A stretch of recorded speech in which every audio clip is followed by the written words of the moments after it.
Switching music apps has recently become a really common thing. With prices being more competitive than ever, people are paying a lot more attention to things like audio quality, exclusive features, device compatibility, and just the overall user experience.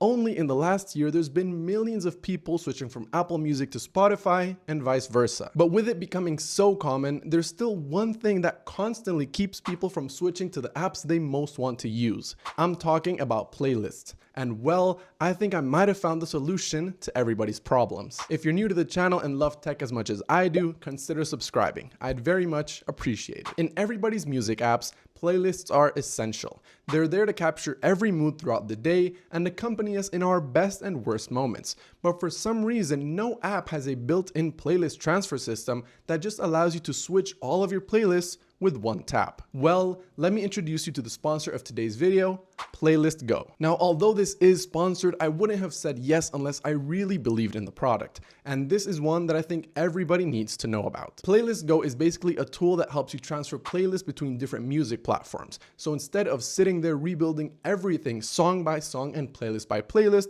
it does that whole process in a much easier way. The biggest thing stopping people from switching usually isn't the new app itself. It's the fact that they don't want to lose all the playlists they've built over the years. So if that's been the one thing holding you back, this is pretty much made for exactly that. And I think where something like this really becomes useful is in actual real-world situations. Like if you're switching from iPhone to Android or the other way around and suddenly want to move from Apple Music to Spotify or from Spotify to Apple Music. This saves you from having to start your whole music library over again. Same thing if you're trying out a new music platform for better pricing, better features, or just because you prefer the way it works, but don't want to lose years worth of playlists in the process. It's also useful for people that have a lot of curated playlists already built up, because at that point, those playlists are kind of part of your routine. Your gym playlists, long drive playlists, study playlists, late night playlists, all of that stuff. So instead of manually rebuilding everything from scratch and hoping you didn't forget all of the songs, this just makes a switch way easier and a lot less annoying. Now, in terms of features, one of the main things Playlist Go focuses on is having a high match rate and fast transfer speed, which obviously matters because if you're moving a big playlist,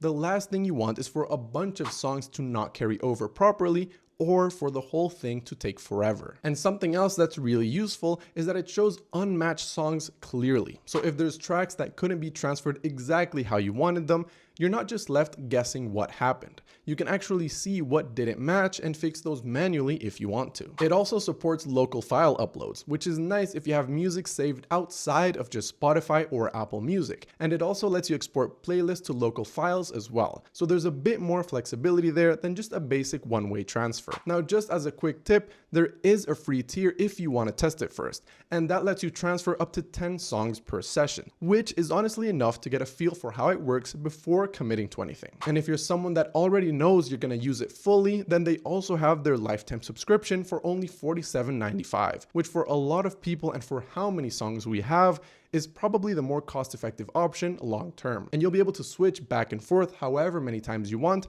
and from how many more music apps you decide to try later on. As for how it actually works, it's very simple. You pretty much just choose the platform you're moving from, choose the platform you want to move to, pick the playlist you want transferred, and let Playlist Go do its thing. So it isn't some complicated setup or anything like that. It's really just a few clicks. And if you want a proper step-by-step guide before doing it yourself, they also have tutorials on their site that walk you through everything. So overall, if you've been wanting to switch music platforms, but the playlist issue has been the one thing stopping you, Playlist Go is made for exactly that. It makes the whole process way easier, way faster, and a lot less frustrating than trying to do it manually. If you want to check it out for yourself, I'll have all of Playlist Go's links linked down below. If you like this video, leave a like, comment, and subscribe. If there's anything new you'd like me to review, let me know and I'll gladly do so. And since there's nothing left to be said, I'll see you all in the next one.